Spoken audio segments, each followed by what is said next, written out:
Results of the first round of the French election are in. Centrist candidate Emmanuel Macron and far-right candidate Marine Le Pen will vie for the presidency. What will this contest mean for the country and the rest of the world? UK Prime Minister Theresa May has called for a general election on June 8.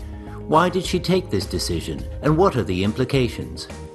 With negotiations over Brexit due to begin, how will the UK election affect the final deal that the EU and UK will arrive at?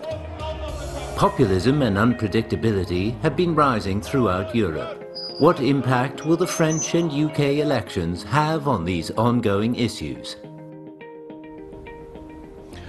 Amid high security after the shooting of a French policeman, the first round of France's presidential election has taken place, and the centrist liberal Emmanuel Macron and right-wing National Front leader Marine Le Pen have come out on top.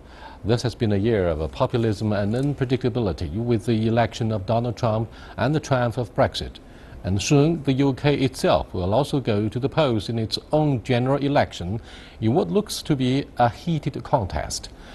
To discuss these issues and more, I'm happy to be joined in the Beijing studio by Mark Pinner, Managing Director of Intero China, and Eric Mayer, Press Correspondent for Dernière Nouvelle d'Alsace.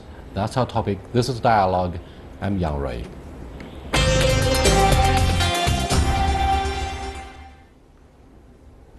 Welcome to our dialogue here in the studio. Eric, what can you tell us about the results of the first round? This is like a tsunami on France, on French opinion. Our two mainstream parties that have been leading France for over 50 years have simply disappeared from the radar, from the map. And it seems that the whole of our political system now will have to be reshaped, recreated from the scratch. And this happened in one night. It's really a shockwave in France. A lot of people are very happy. Some are also very anxious, are a bit disturbed by what is going to happen next. We don't know. We are in uncharted waters. Charles de Gaulle, a hero and founding father of what France today is, said that France is a country that is ungovernable. It means it's so difficult to govern this beautiful country. Do you agree that currently this neighboring country of the UK is facing utterly a mess? No, I don't think it's. I don't think the UK is a mess. I think the UK is heading towards Brexit now. And I'm not saying UK is a mess. Your neighbouring country, France. Oh, France? Is a No, mess. I don't think France is in a mess now.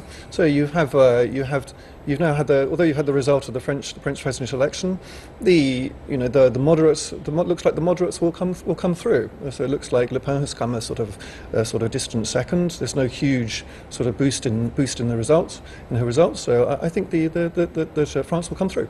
What do you think of the chance for Macron to win by a big margin in the second round? It's quite likely. You must remember 2002, you found the father of Marine Le Pen, who was surprisingly number 2 in the elections, just like today. And what happened is that Jacques Chirac was elected with a margin of 80 to 20. So we are not anymore that far now. Marine Le Pen has got 21 first. It's the first time a far-right party gets over 20% in France, so that's quite a sad day for that. But right-wing, left-wing, center, none of them want to be into an authoritarian country, and there is very little chance this to happen, especially not to leave the euro and not to leave Europe. Well, it's absolutely ridiculous for France to be transformed into an authoritarian country. Do you think that Le Pen, leader of a Front National, is likely to turn the Fifth Republic into that kind of a regime? Well, I don't think she's likely to win in the first place. So, but I think people are nonetheless worried. But why do you think she's not likely to win? Well, looking at the voting returns in the first round of the election, I can see I think the great majority of the electorate will be voting for the moderate candidates. Particularly as in the final two rounds, we'll have a moderate candidate, and Le Pen is seen as more on the far right. Now, what do you think of the strength of her campaign pledge that once she got elected, she would liberate the French from the tyranny of elites? Well, this is a message that has been put out for Brexit and for Trump, but I think in both of those, the US and the British elections, there were lots of other reasons why people voted in the way they did, and I don't think that a slogan like this will catch on quite enough in France. For what issues do you think Marine Le Pen got most of her support in the first round? First of all, people were angry against corruption, which was resented both on the left wing and on the right wing, especially with Mr. Fillon was the hero, the candidate of the right wing. And when they discovered, when a newspaper said that he had cashed in €1 million for his wife and for his children, that was simply unbearable. But a lot of things are dividing Marine Le Pen and Macron. Basically, almost everything is dividing them. For instance, she is for pension 60 years old, and so earlier will cost to the nation. She wants to reserve, to book all jobs of France for French people. She wants to set a quota on immigration that would be 10,000, and 10,000 people per year is really nothing. And well, she's also against all international agreements like CETA or CAFTA, where Macron is radically the opposite of all that. So people wanted to vote for her. Maybe 35% of the French population have jobs which they consider low grade, not well paid, or they are paid less than before, or they are 9%, for example, are simply unemployed for a very long time. And these people felt abandoned, in my view, quite rightly, by both parties, by both center-right and center-left parties. Mark, do you think it comes as a major surprise for people like you in Britain that so many terrorist attacks have occurred in France?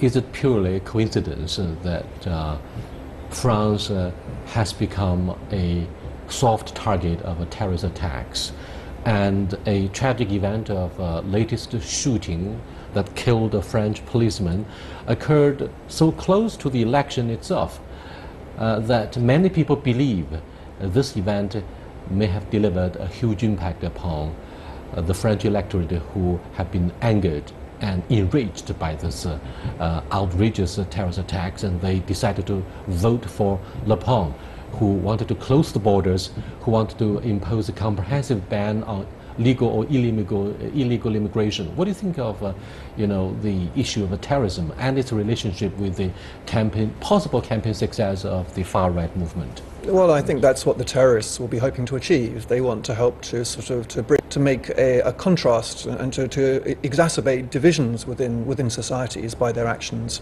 But I think the electorate can see through that. I think they will vote on the issues as they see them. But I would defer to my friends here's opinion on that. But I would have thought people would see through this. They would see that as a.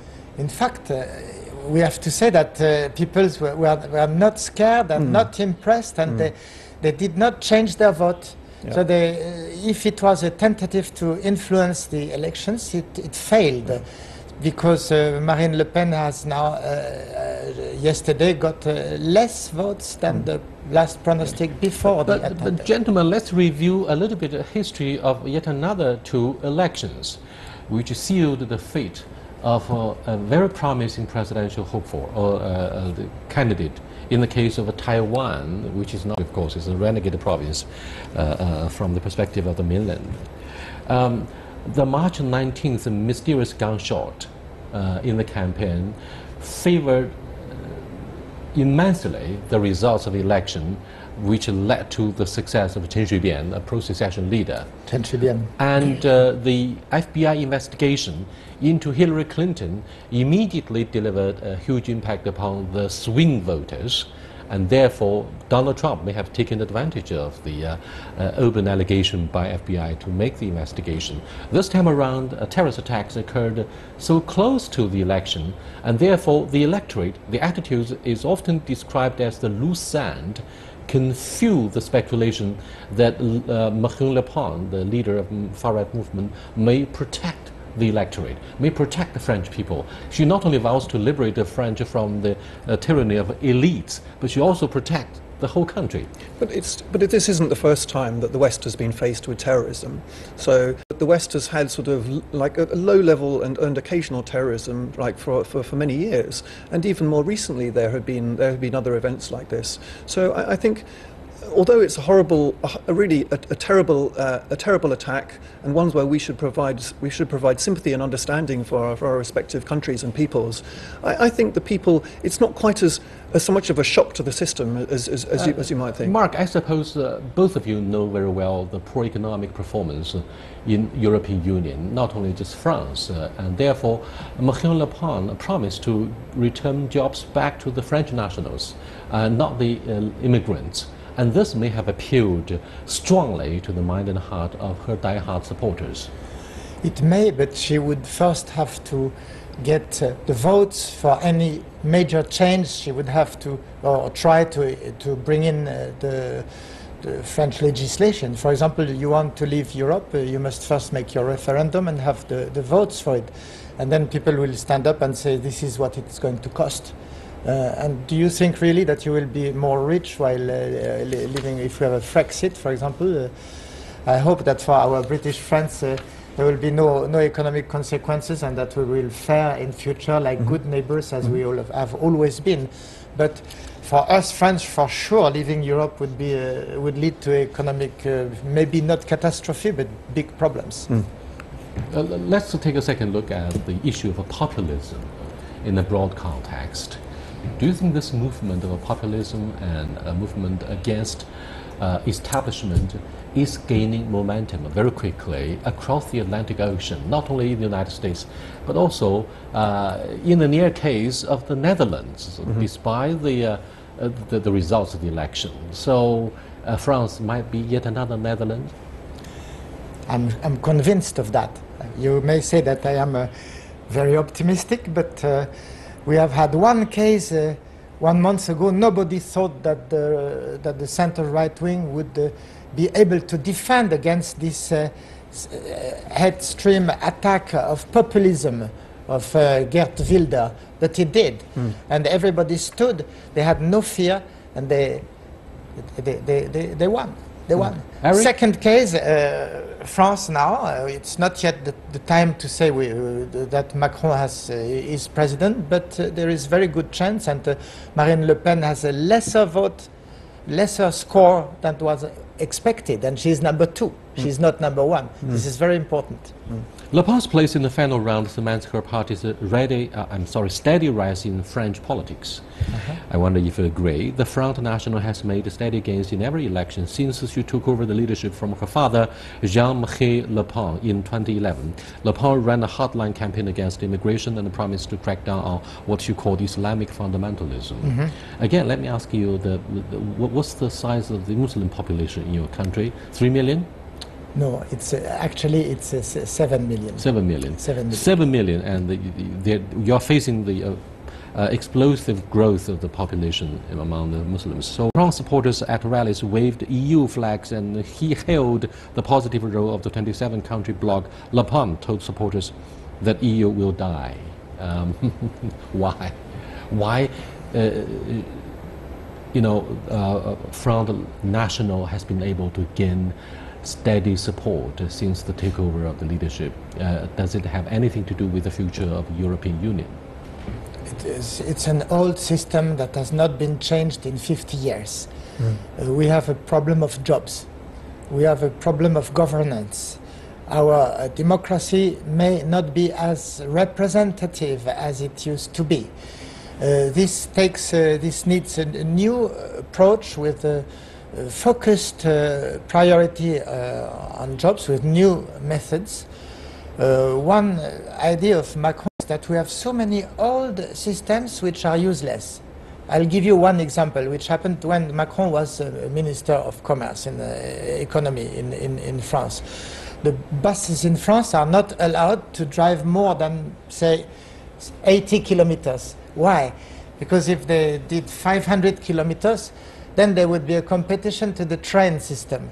And Macron said, I want people, poor people, to be able to travel for less money. And so he organized that. And from now on, through a law that he was able to pass under Hollande's leadership, he created a system, a new competition to the trains. He's going to do that on a lot of things, like on the glasses, for example. You buy glasses, you are paid 10% back in France. And he said, in 5 years' time, I will get you to be paid 100% back, and this will cost nothing to the national treasury. I will simply put the glass industries in competition one against the other, and through that I will be able to pay back the glasses of everyone. It's a real politic. Thank you so much. You are watching Dialogue with Eric Mayer and Mark Pinner. We're discussing results of the first round of the French election with Macron topping the list. We'll see if Le Pen, who represents the gaining momentum of the far-right movement, will surprise all of the observers, like people in China. And we did follow, we will follow very closely the political process in Europe, not only Brexit. We'll be back in a short while. Stay with us, please. Welcome back, gentlemen. Let me ask you a nasty question, quote unquote, about France. Yes, China, France, and Britain represents 3 permanent members of the UN Security Council. France does matter somehow, but will it still matter as a major power despite the legacy of history, colonialism, culture?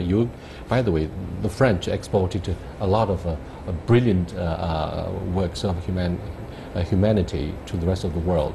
But given the chaotic democracy in your country, which was a diamond standard barrier of democracy. But you said, you complained in the first half of the program that the democracy in your country is no longer as representative as before.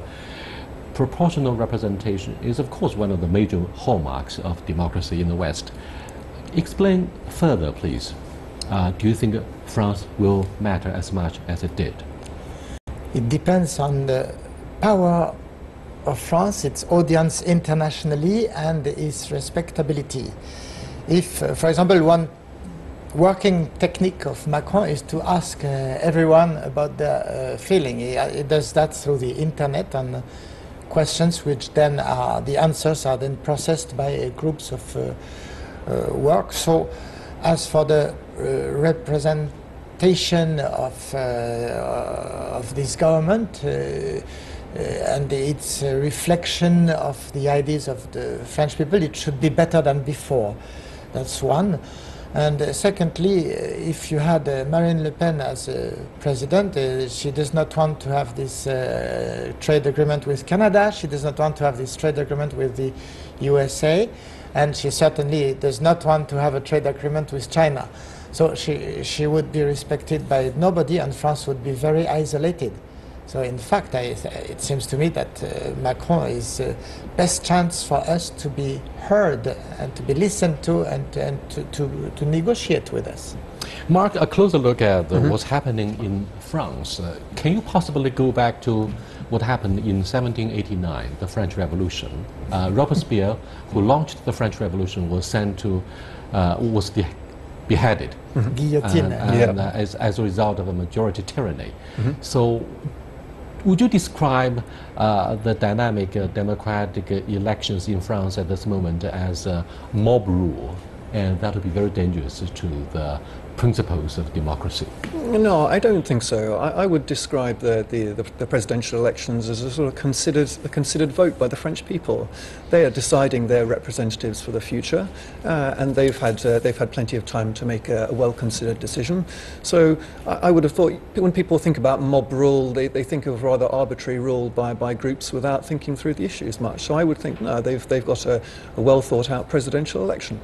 Are you going to have a better democracy as opposed to the democracy in France? In the UK, I mean, Prime Minister May calls an election to have a mandate in her hand so that she would be authorized to facilitate the process of Brexit more effectively and more efficiently.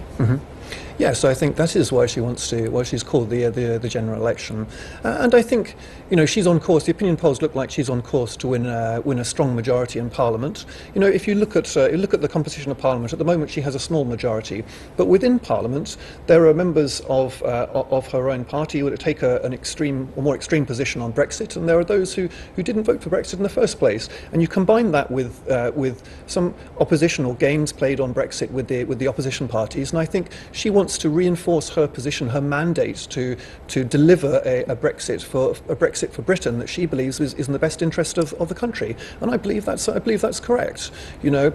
If she has a strong government, she will be able to deliver on the results of the negotiation that she will be leading with the European Union, and I think that's in the best interests of everyone, including the rest of Europe.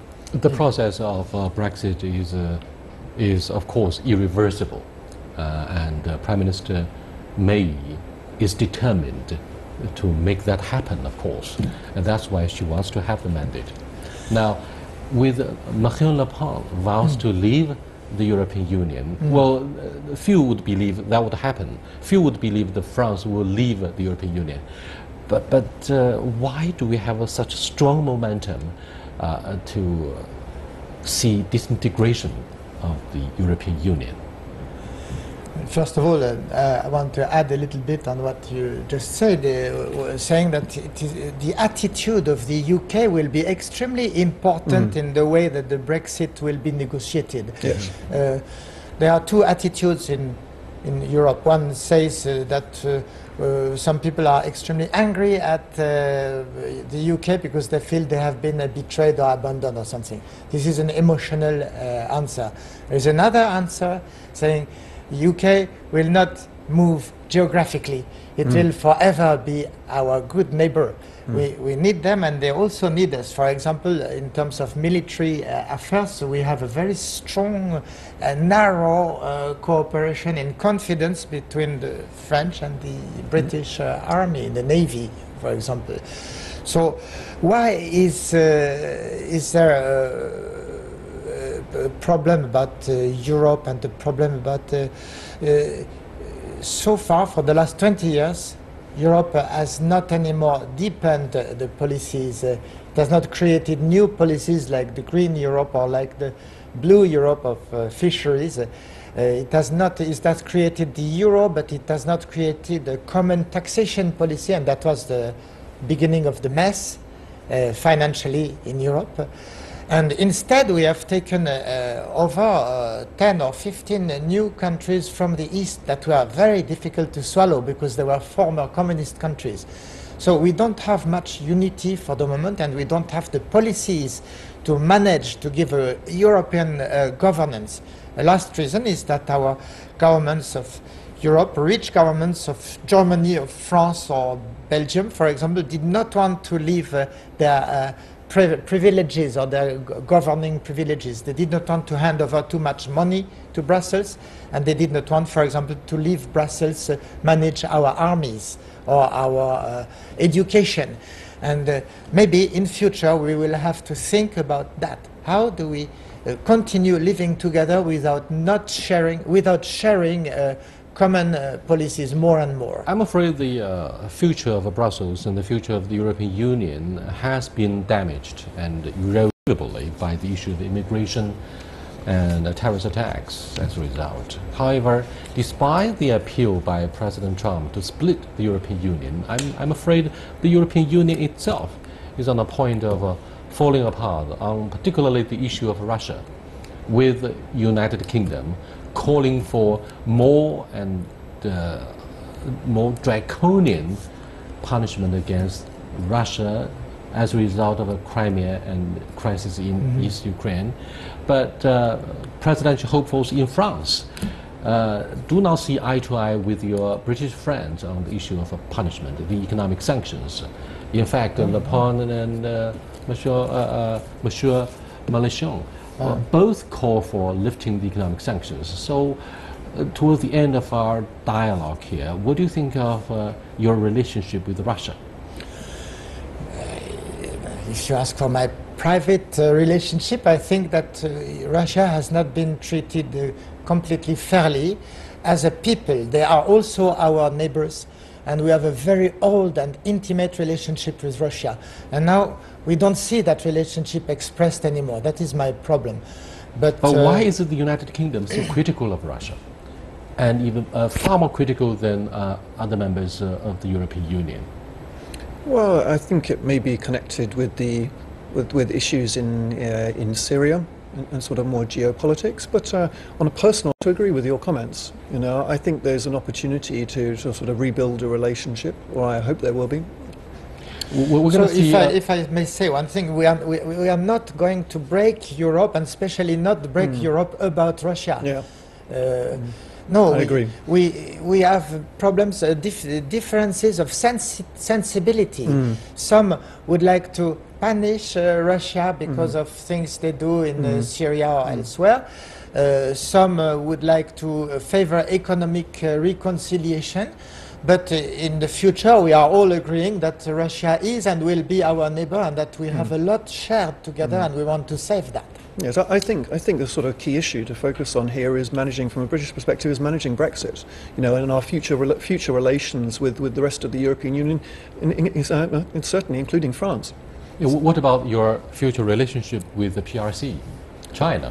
Do you see two opposite directions as a result of a weakened European Union?